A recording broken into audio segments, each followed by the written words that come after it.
périt faute de connaissance. Et on avait vu que quand on avait la connaissance, on pouvait dominer. Amen. Quand on n'a pas la connaissance, on ne sait pas qui on est, on ne connaît pas nos droits. Et n'importe qui peut dominer sur nous. N'importe qui peut se jouer de nous. Amen. Et on avait parlé dimanche passé de toutes ces choses. On est dans le mois. Le thème que j'ai appelé aujourd'hui, c'est « Comprends-tu ce que tu lis ?»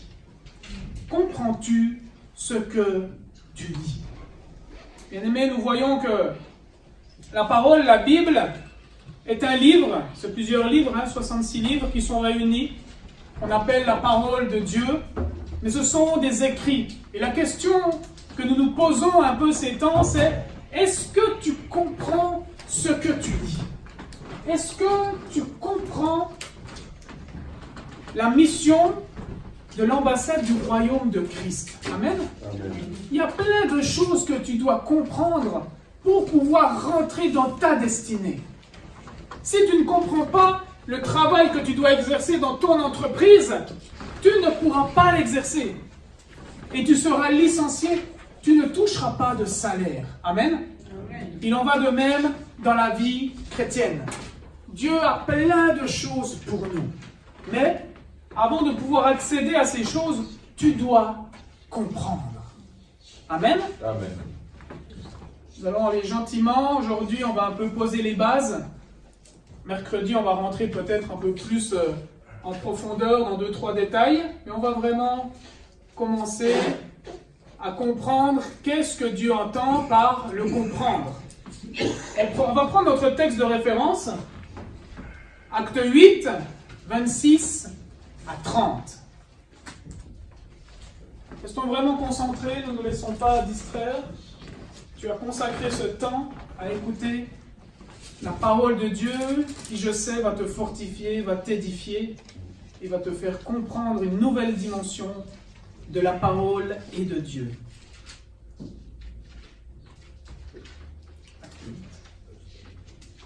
26 à 30. Levez-vous, nous voulons vous lever pour honorer la parole.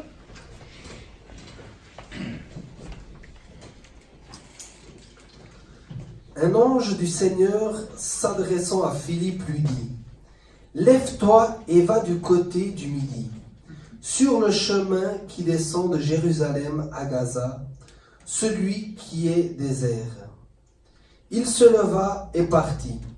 Et voici un Éthiopien, un eunuque, ministre de Candace, reine d'Éthiopie, et surintendant de tous ses trésors, venu à Jérusalem pour adorer, s'en retournait assis sur son char et lisait le prophète Ésaïe.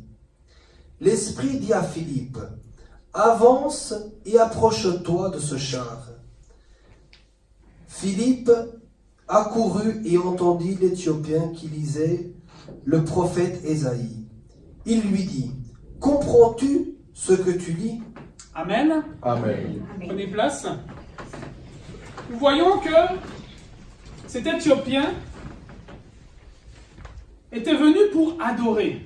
Amen. Adorer qui? Adorer Dieu. Donc on peut comprendre qu'il y a beaucoup de gens qui sont dans des assemblées, qui adorent Dieu. Il y a beaucoup de gens qui sont dans des religions et qui adorent Dieu. Mais ce qui est étrange, c'est que l'ange et l'esprit ont dirigé Philippe pour aller vers cet homme qui adorait Dieu. Amen. Je pense que nous, si quelqu'un vient vers nous et puis dit « c'est un ange, c'est le Saint-Esprit qui m'envoie vers toi pour te demander si tu comprends ce que tu lis », tu vas dire « oh, moi je vais tous les dimanches à l'église, hein.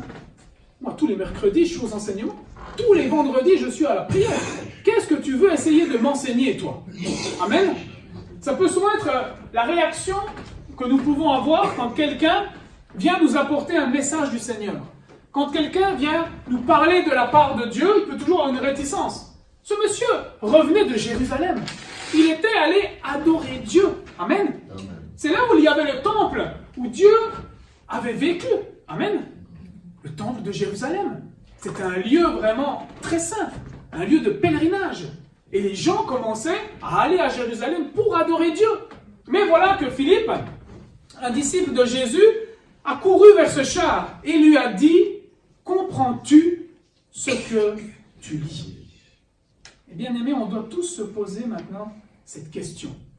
Parce que l'Église doit comprendre. Amen. Puis toujours, on parle d'une ambassade. Mais si l'ambassade ne comprend pas le royaume qu'elle représente, quelle est l'ambassade que vous allez annoncer? On a parlé de la bonne nouvelle. Dieu nous a confié un message merveilleux. Il nous a confié une bonne nouvelle. Il nous a donné le ministère de la réconciliation. Amen. C'est terrible. C'est la plus belle mission qu'il a donnée à l'homme. Le réconcilier, lui et sa création, ses créatures. Amen. Et là, voilà qu'il nous parle, il nous prend, il nous arrache de la puissance des ténèbres et il met en nous un message. Il met en nous une bonne nouvelle. Mais cette bonne nouvelle, nous devons la comprendre. Je voudrais lire avec vous, on va lire une petite partie dans 1 Corinthiens 2. Vous pouvez prendre 1 Corinthiens 2 et on va aller gentiment du verset 1 à 16. 1 Corinthiens 2.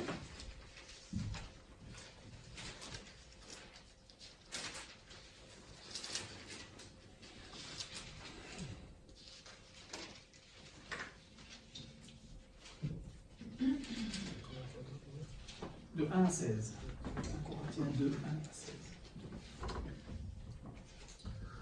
Pour moi, frères, lorsque je suis allé chez vous, ce n'est pas avec une supériorité de langage ou de sagesse que je suis allé vous annoncer le témoignage de Dieu.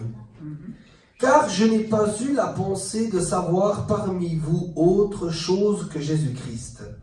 Et Jésus-Christ crucifié. Amen. Amen. Nous voyons que Paul est en train de parler maintenant dans le comprendre. On a parlé déjà l'autre fois, on prend l'intelligence, on prend la sagesse. Amen. Et on voit que Paul est en train d'expliquer que pour moi, frère, lorsqu'il est venu chez nous, ce n'est pas avec une supériorité de langage. Amen.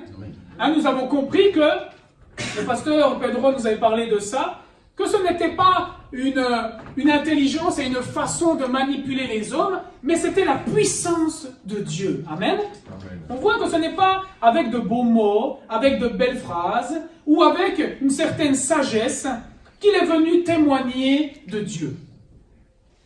Il n'a eu qu'une seule pensée, c'est de pouvoir annoncer Jésus-Christ et Jésus-Christ crucifié. Amen. Amen. Ça, c'est déjà quelque chose que nous devons comprendre.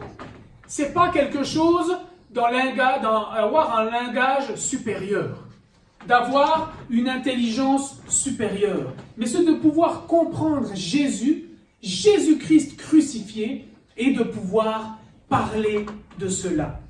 On continue. Moi-même, j'étais auprès de vous dans un état de faiblesse, de crainte et de grand tremblement. Et ma parole et ma prédication ne reposaient pas sur les discours persuasifs de la sagesse, mais sur une démonstration d'esprit et de puissance. Amen. Vous voyez, ce qui est assez terrible, c'est que des fois, peut-être nous, on dit toujours pour annoncer l'évangile ou pour parler, il faut avoir une grande force. Ah là, je suis fatigué, je ne vais pas annoncer l'évangile. Là, je ne me sens pas très bien. Non, je ne peux pas aller aux enseignements, je ne veux pas faire ceci, je ne veux pas faire cela. Mais Paul témoigne. Moi-même, j'étais auprès de vous dans un état de faiblesse. Il était fatigué, Paul. Il était faible. Mais il avait même crainte et tremblement. Ça, c'est nous. Amen. Des fois, vous pensez que quand on annonce l'évangile, il n'y a pas de crainte et de tremblement. S'il y a des craintes et des tremblements au milieu de vous, quand vous parlez du Seigneur, c'est normal. Amen. Amen. Ne dites pas, j'ai pas le niveau, j'en ai marre, je suis toujours intimidé, je tremble toujours. Paul aussi. Amen. Amen. Amen. Mais, il nous explique très bien les choses. Et ma parole et ma prédication ne reposaient pas sur des discours persuasifs de la sagesse. Amen. Il n'a pas commencé à essayer de piéger les gens, de parler de choses sages. Amen. Il n'est pas venu tirer à quatre épingles, en pleine force, et annoncer avec puissance et une grande sagesse. Non. Mais sur une démonstration d'esprit et de puissance. Amen. Amen. On voit que Paul est en train d'expliquer que sa prédication et ses paroles n'étaient en rien à lui. Amen. Ça venait pas de sa forme. Ça venait pas de sa sagesse. Ça venait pas des choses. Mais ça venait de l'esprit qui était en lui. Amen. Et quand il a commencé à annoncer cette bonne nouvelle, il y a eu la démonstration d'esprit et de puissance. Pourquoi il y avait cela? Continue à lire, afin que votre foi fût fondée non sur la sagesse des hommes, mais sur la puissance de Dieu. Amen. Notre foi, elle n'est pas basée sur « je parle bien de la parole », elle est basée sur la puissance de Dieu. Amen. On a encore eu un témoignage. On a tous eu des guérisons. On a tous eu des délivrances. On a tous un témoignage de la puissance de Dieu. Amen. Quand on vous donne le témoignage que je suis été libéré de la drogue, ce n'est non par une technique de sagesse humaine, mais c'est par la puissance de Dieu. Amen. Je ne pense pas que vous avez déjà entendu des témoignages d'appliquer des techniques de sagesse et d'intelligence pour pouvoir arrêter de fumer. Amen. C'est la puissance de Dieu qui nous délivre de nos addictions. Amen. Amen. Ce n'est pas la sagesse humaine. Ce n'est pas de l'intelligence humaine qui nous aide à être à l'image de Dieu, mais c'est la puissance de Dieu qui nous rend à l'image de Dieu. Amen. Amen. Si vous pensiez que vous deviez faire des efforts, des stratégies ou des techniques pour pouvoir avoir une foi fondée sur l'intelligence des hommes, vous vous êtes trompé. C'est sur la puissance de Dieu. Amen. Dieu nous a arrachés puissamment. Nous étions dans l'alcool, la drogue, l'impudicité. Nous étions dans le satanisme, avec des tatouages, des piercings. Mais la puissance de Dieu est venue nous saisir. Amen. Je vous ai dit, ce n'est pas par une intelligence. J'étais dans ma chambre, je voulais mettre fin à ma vie, et tout à coup, il y a une parole qui est venue dans mon cœur. Amen. J'ai cru en cette parole, et il y a une puissance qui est descendue sur moi, où j'ai commencé à pleurer sur ma vie passée, où j'ai commencé à me repentir sur cette vie passée. Amen. Et quand je me suis relevé, même si je n'avais aucune connaissance de la parole de Dieu, la puissance de Dieu était déjà en train d'agir sur moi. Amen. La cigarette avait déjà disparu dans ma vie. Les jurons étaient déjà disparus de ma bouche. Amen. C'est pour ça que ce n'est pas dans une intelligence qu'on vous annonce cela, mais c'est la puissance de Dieu. Amen. Nos vies sont le reflet de la puissance de Dieu, pas de la puissance intellectuelle des hommes. Amen. Amen. Pas dans ces systèmes franc-maçonniques, dans ces systèmes théologiques, dans ces systèmes d'études supérieures. Amen. Et ça, on va bien le comprendre. La foi, elle doit être fondée non sur la sagesse des hommes. Amen. Si tu as cru parce que tu as entendu un beau discours, ta foi n'est pas solide. La foi doit être basée sur la puissance de Dieu. Vous savez, bien aimé, si je doute de la parole de Dieu, si je doute de l'existence de Dieu, qu'est-ce qui fait que je peux me raccrocher que Dieu est véritable? C'est quand sa puissance m'a libéré de la drogue. Amen. Parce que j'ai rien fait par moi. Si j'aurais fait par un processus humain, si j'aurais appliqué la sagesse humaine pour me sortir de toutes mes addictions, j'aurais pu douter de la présence de Dieu. Mais ma foi est basée sur la démonstration et la puissance de la main de Dieu dans ma vie. Amen.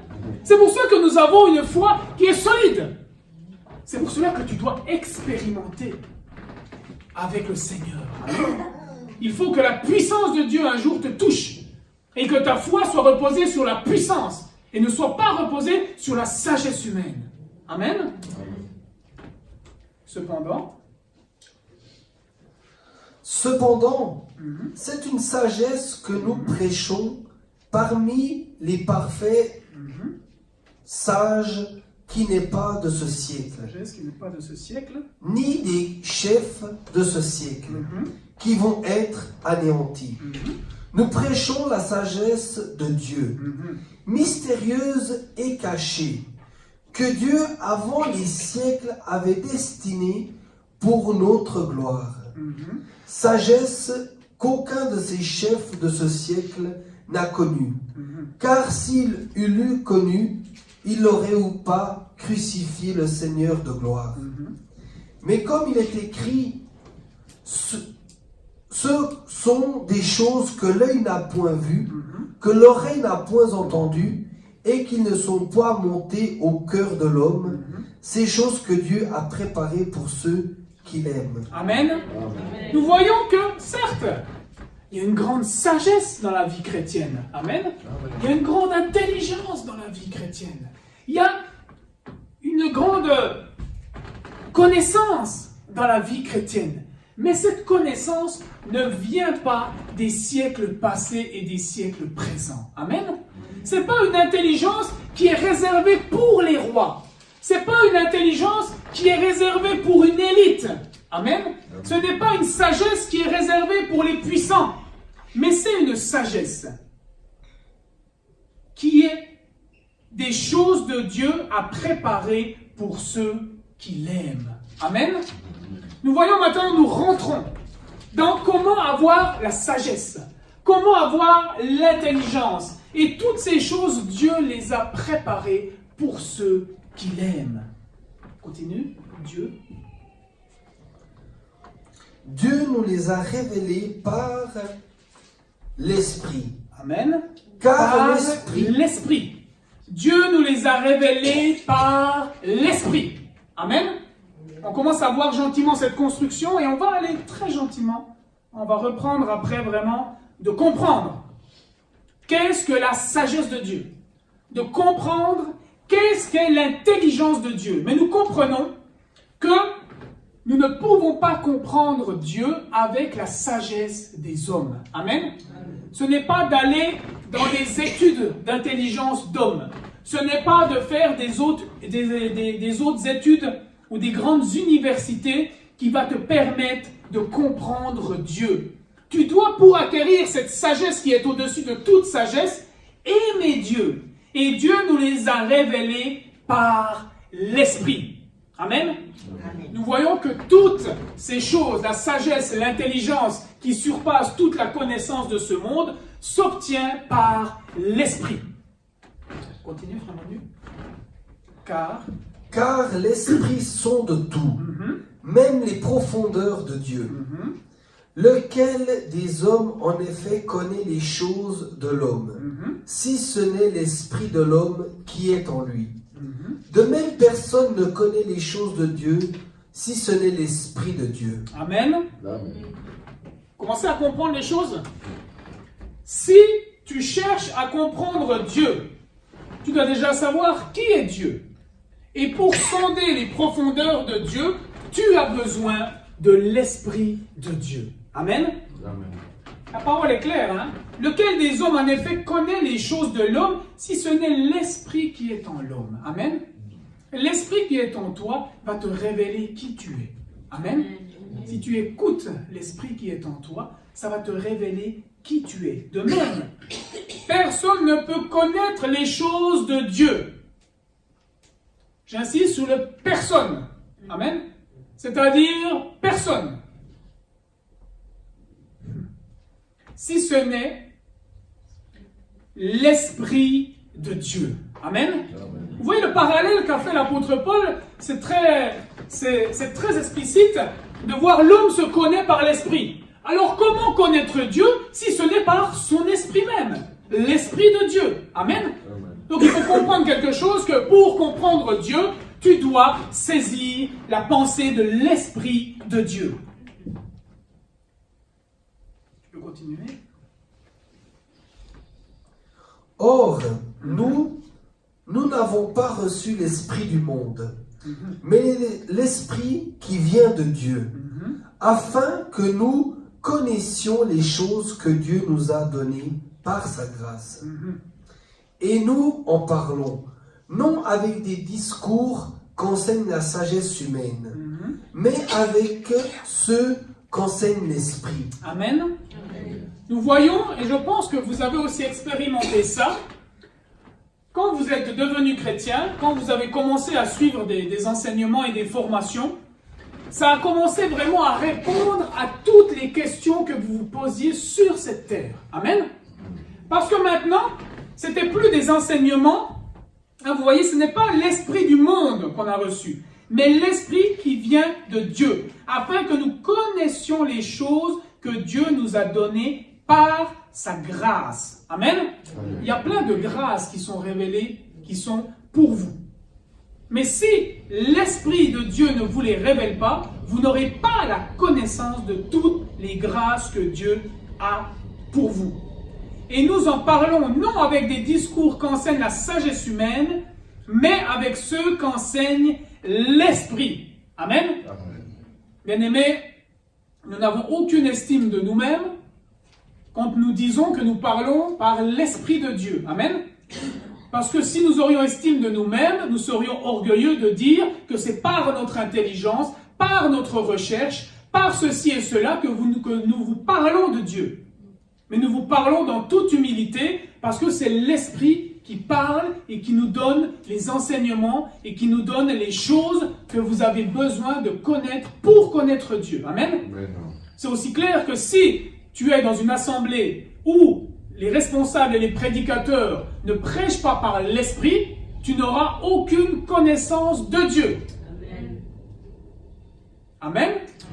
Vous aurez les connaissances des hommes, mais pour ça, il faut aller dans des mouvements d'hommes, pas dans des églises, si vous voulez la connaissance des hommes. Amen. Et plein d'églises et plein de gens se trompent là-dessus. C'est l'Esprit qui bouge, qui parle à travers les hommes. Nous disposons notre bouche, nous disposons tout ce que nous sommes, pour que l'Esprit puisse nous communiquer, vous communiquer la vie. Employant un langage spirituel pour les choses spirituelles. Mais l'homme animal ne reçoit pas les choses de l'Esprit de Dieu, car elles sont une folie pour lui, et il ne peut les connaître parce que c'est spirituellement qu'on en juge. L'homme spirituel, au contraire, juge de tout, et il n'est lui-même jugé par personne. Car qui a connu la pensée du Seigneur pour l'instruire?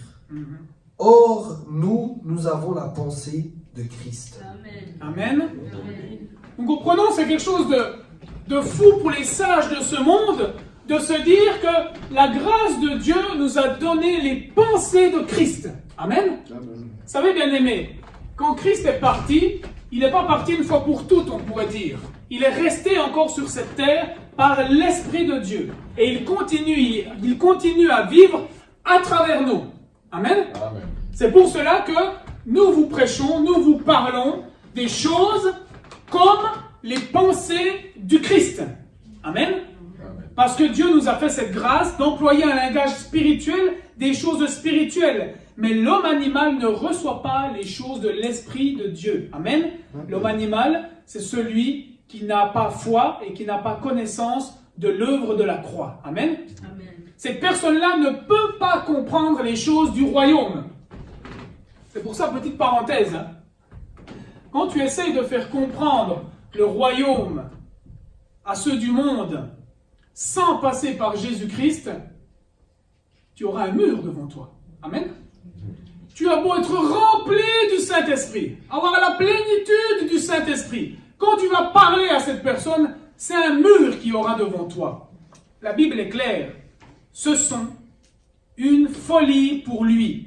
Et il ne peut pas les connaître. Parce que c'est spirituel. Amen. Amen. Vous comprenez? Quand tu parles de la part de l'Esprit de Dieu à quelqu'un qui est charnel, à quelqu'un qui n'est pas enfant de Dieu, il ne pourra pas comprendre. C'est pour cela que le seul message que nous avons à prêcher, c'est Christ ressuscité. Amen.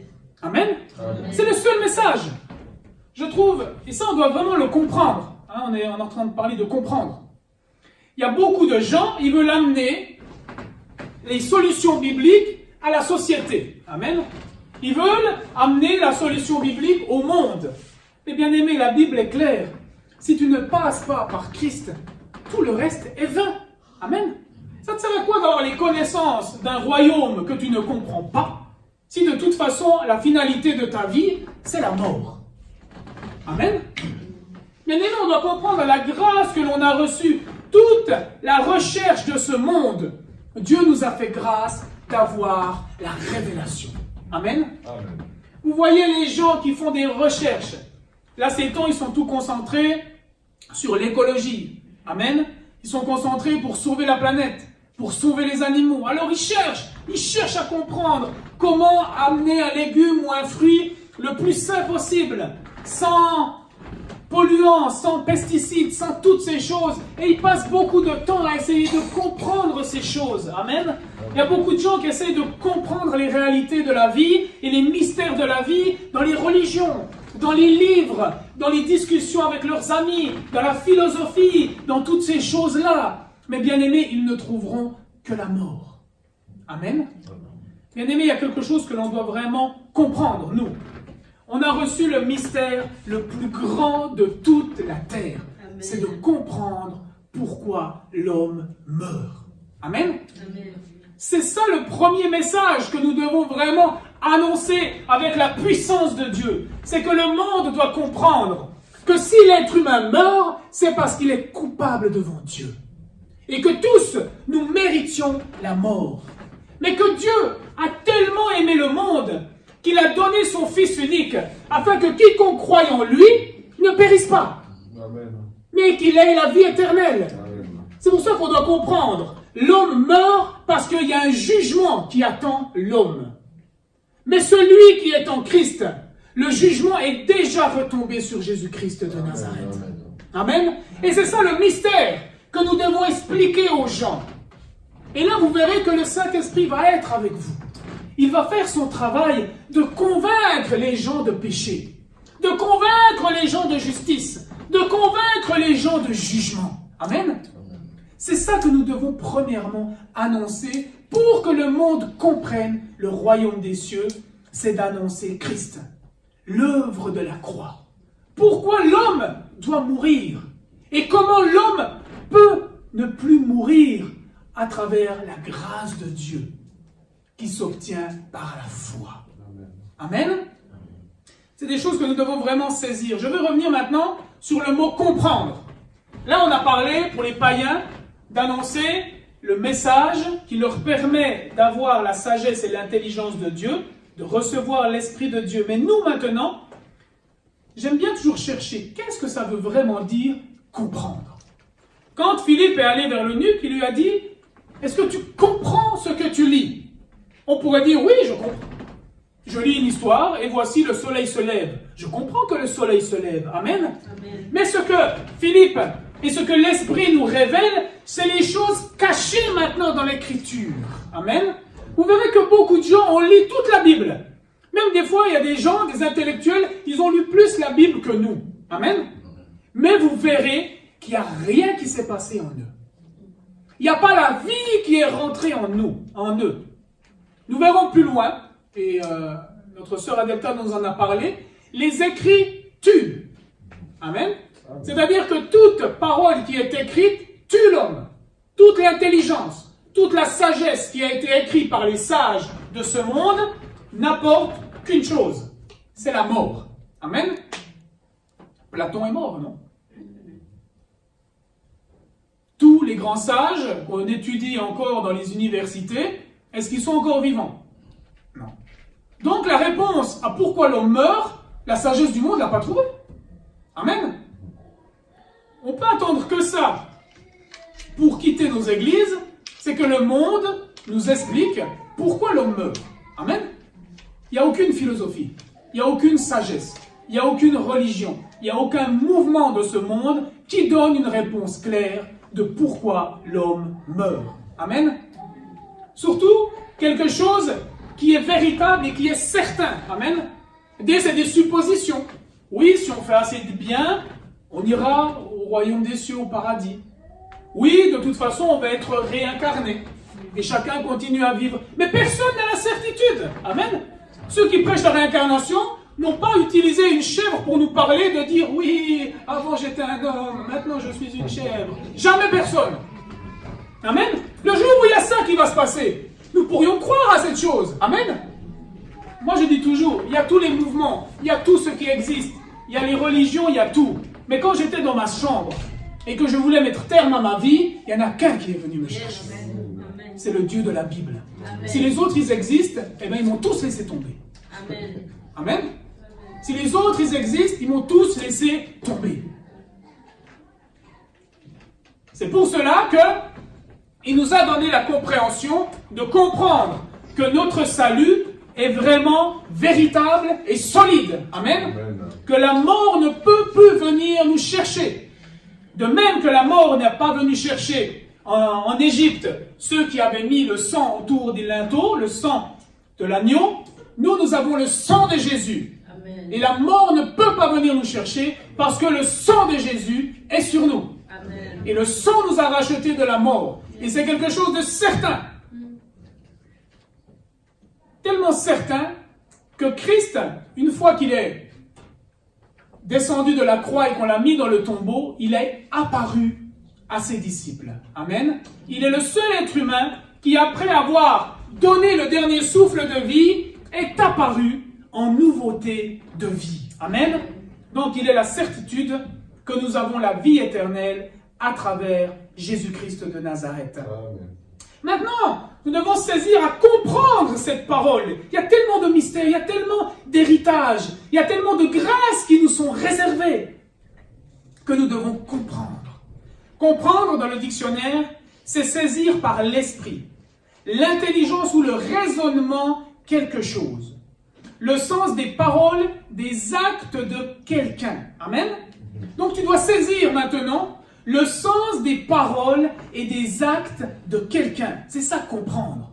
Comprendre, c'est chercher dans l'esprit, chercher dans l'intelligence, dans le raisonnement. Ah, vous voyez comme je vous explique simplement la mort et la vie éternelle de l'homme. Amen.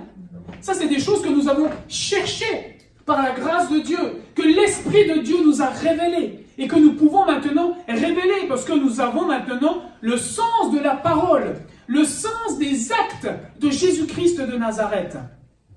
Saisir par l'esprit l'action, le comportement de quelqu'un, et c'est là que c'est important, en entrant dans ses raisons, ses mobiles, participer à sa manière de voir. Amen. Amen.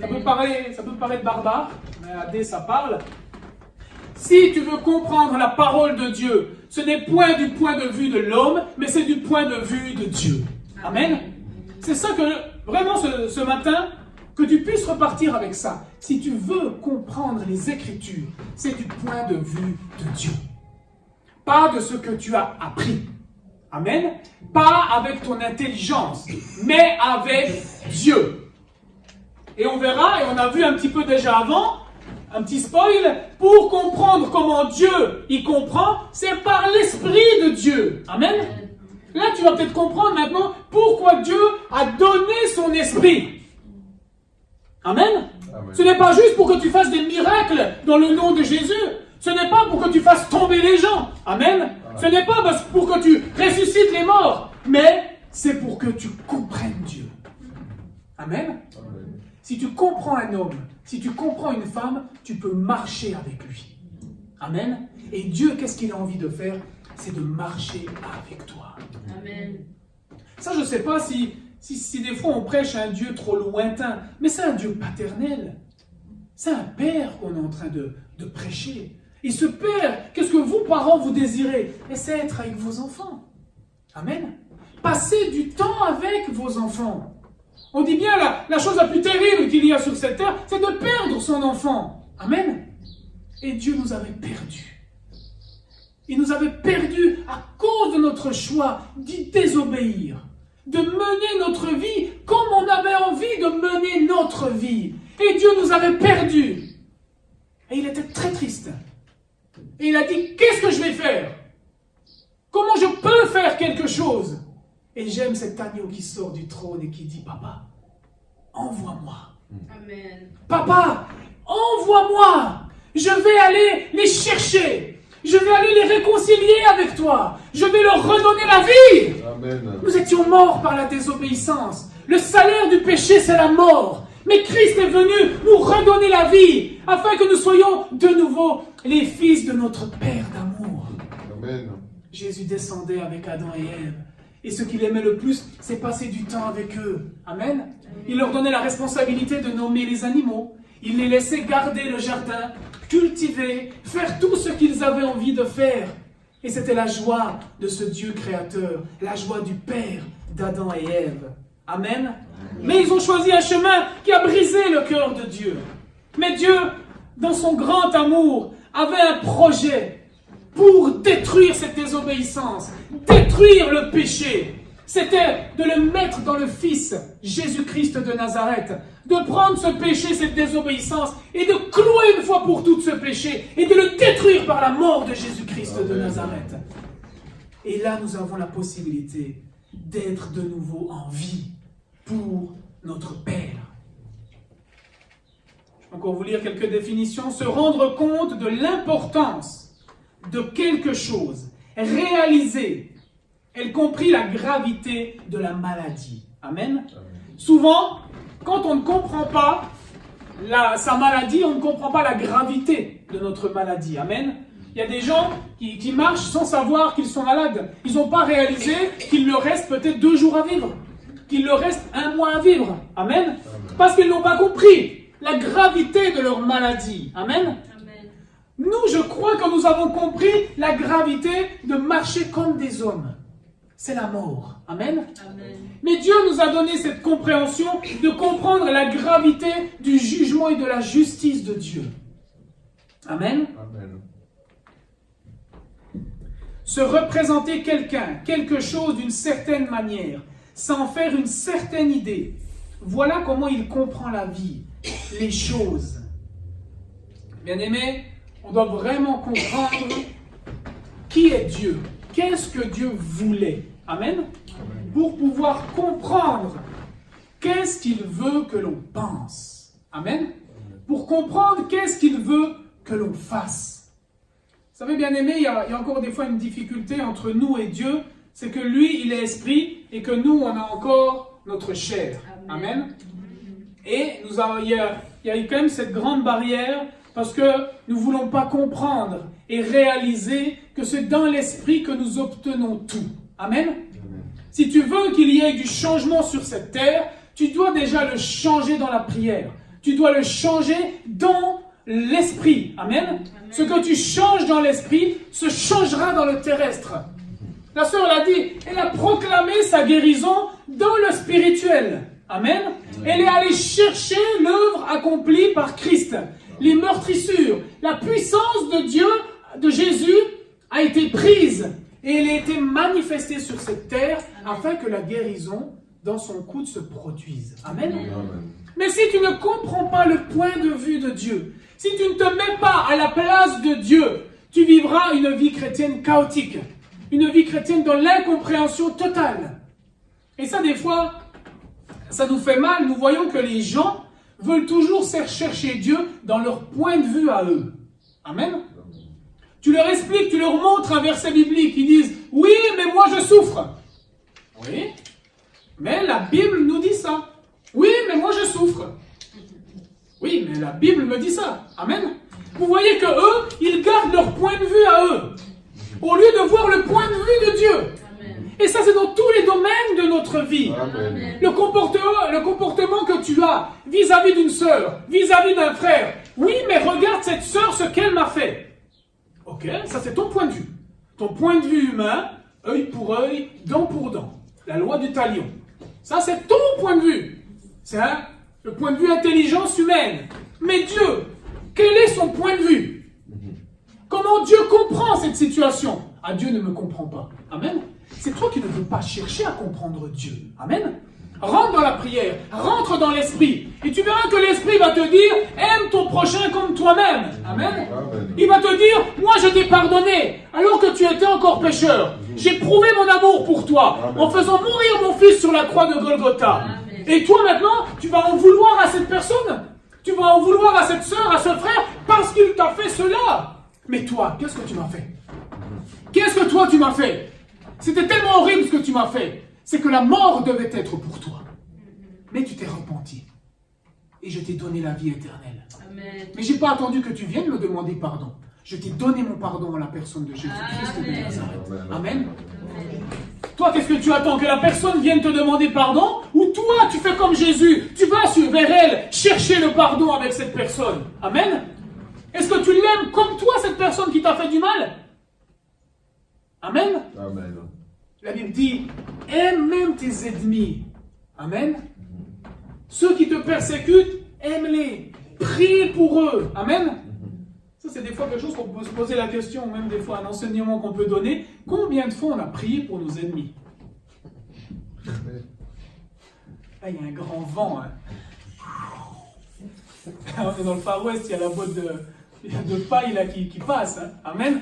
Combien de fois on s'est dit, allez, lui il m'embêtait au travail, Seigneur, je le bénis, touche son cœur, ramène-le à toi. Moi j'étais aussi séparé de toi, mais tu m'as donné le ministère de la réconciliation. Alors je vais aller vers celui qui me persécute et je vais l'aimer. Amen. Amen. J'avais un frère, il était victime de racisme au travail. Je dis, écoute, lundi, tu vas y acheter des croissants. Non mais comment? Il n'aime pas les noirs, comment je peux y apporter un croissant? Amen. Mais c'est là-dessus que ça doit changer les choses. Amen. Dieu ne regarde pas aux couleurs, Dieu ne regarde pas au passé des gens. Il regarde à son amour, à Jésus-Christ de Nazareth. Toi, quand tu as un problème avec quelqu'un, tu regardes la croix? Tu regardes ce que Christ a accompli pour tous les êtres humains? Ou tu regardes à toi-même? Ah, moi, pasteur, comment on a pu me faire ça? Amen. Ça, c'est répandu chez les serviteurs, je ne comprends pas. D'où est venu cet orgueil ministériel? Moi, je suis pasteur. Comment on peut me traiter comme ça dans le travail? Comment on peut faire ça? Je suis apôtre, je suis prophète. Comment on peut faire ça? Oh. C'est où que tu as vu ça? Quand il dit aime ton prochain, il a parlé des pasteurs, il a parlé des apôtres, il a parlé de tout le monde. Amen. Donc arrêtons de nous gonfler par nos grades. Vois-tu le point de vue de Dieu? Je vais terminer. Pour comprendre la bonne nouvelle, pour comprendre la parole, nous devons être enfants de Dieu. Amen. Tu peux lire Matthieu 11, 25. On va rentrer dans 2-3 versets pour comprendre comment comprendre. Amen. Et puis après on va terminer par la prière de comprendre comment comprendre. Matthieu 11, 25. En ce temps-là, Jésus prit la parole et dit, je te loue, Père, Seigneur du ciel et de la terre, de ce que tu as caché ces choses aux sages et aux intelligents, et de ce que tu les as révélées aux enfants. Amen. Vous voyez tous les mystères de ce monde, de savoir pourquoi l'homme meurt, de comprendre pourquoi l'homme est méchant, pourquoi l'homme a détruit la terre, pourquoi l'homme a assujetti et détruit les animaux. Tout cela est caché aux sages et aux intelligents, mais il l'a révélé aux enfants. Amen. Nous devons naître de nouveau. Jean 1, 12 à 13. Maintenant, on va comprendre comment devenir ses enfants. Amen. Parce que pour comprendre, pour avoir la révélation, tu dois être enfant. Amen. On avance pas à pas. De comprendre, pour comprendre Dieu, nous devons premièrement être enfants de Dieu. Jean 1, 12 à 13. Mais à tous ceux qui l'ont reçu, à ceux qui croient en son nom, elle a donné le pouvoir de devenir enfants de Dieu. Le pouvoir de devenir enfant de Dieu. Amen. Donc nous voyons que pour devenir enfant de Dieu, tu dois recevoir et croire. Amen. La bonne nouvelle, on parle souvent de ça, hein? Mais maintenant vous allez comprendre que pour comprendre, il faut arriver à ça. Amen. Hein, je vous avais prêché la dernière fois la mort à soi.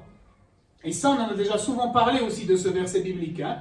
Recevoir et croire. Et quand tu as reçu le message de la bonne nouvelle, que tu as cru à cette bonne nouvelle, que tu as invité le Seigneur Jésus-Christ de Nazareth, il y a la puissance de devenir enfant de Dieu.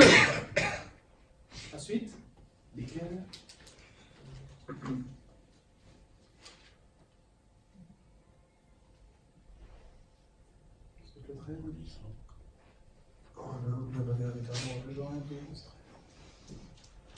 Lesquels sont nés non du sang, ni de la volonté de la chair, ni de la volonté de l'homme, mais de Dieu. Amen.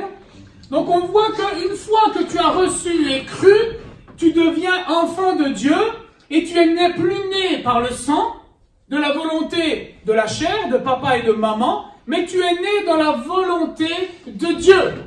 Amen. Amen. Ça, c'est quelque chose que nous devons vraiment comprendre. Tout ce qui est familial, tout ce qui est charnel, tout ce qui est humain doit disparaître. Amen. Je vous ai parlé de ça, la mort à soi. Et la première mort, c'est justement de mourir dans nos comportements, dans nos pensées, dans ce péché qui nous caractérisait. Amen.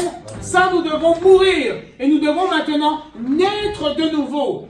Naître par l'Esprit. Amen. Jean 3, 6. De comprendre, hein, non du sang, ni de la chair, ni de la volonté de l'homme, mais de Dieu. Et nous lisons dans Jean 3 au verset 6. Ce qui est né de la chair est chair, et ce qui est né de l'esprit est esprit. Amen. Amen. Comment on comprend Dieu? À travers son esprit. Amen.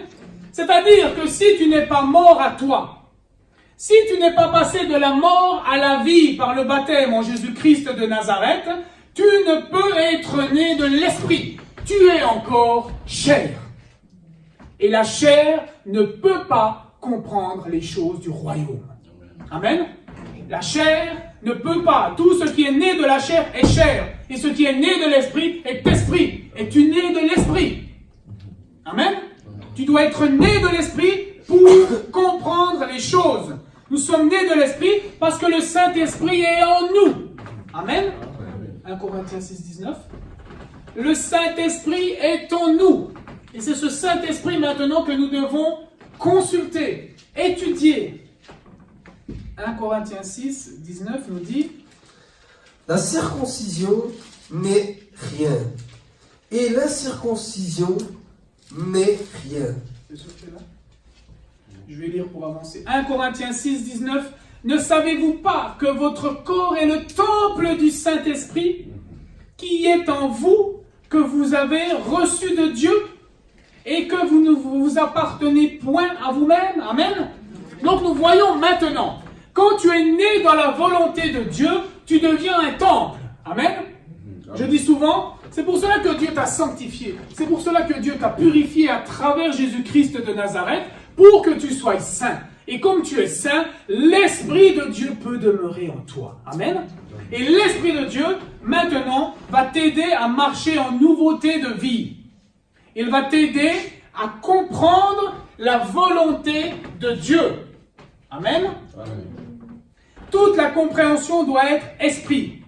Car là où il y a l'esprit, il y a la vie. Ta méditation doit être faite avec l'Esprit de Dieu. La Bible nous dit dans 2 Corinthiens 3 au verset 6, « Il nous a aussi rendus capables d'être ministres d'une nouvelle alliance, non de la lettre, mais de l'esprit. Car la lettre tue, mais l'esprit vivifie. » Amen. Donc il nous a rendus capables d'être les ministres d'une nouvelle alliance. Amen. Et cette nouvelle alliance, elle n'annonce pas les écrits qui tuent, elle annonce l'esprit qui donne la vie. Amen. Mais l'esprit vivifié, la vie de l'esprit. Ça, au pire, on en parlera mercredi. Que la connaissance peut apporter l'orgueil à l'homme. Amen. On va voir les dangers maintenant de s'approprier cette connaissance. Mais on en a déjà parlé aujourd'hui, de comprendre. Pour comprendre Dieu, que nous avons besoin de son esprit. Amen. Et que l'esprit de Dieu demeure dans ceux qui sont enfants de Dieu.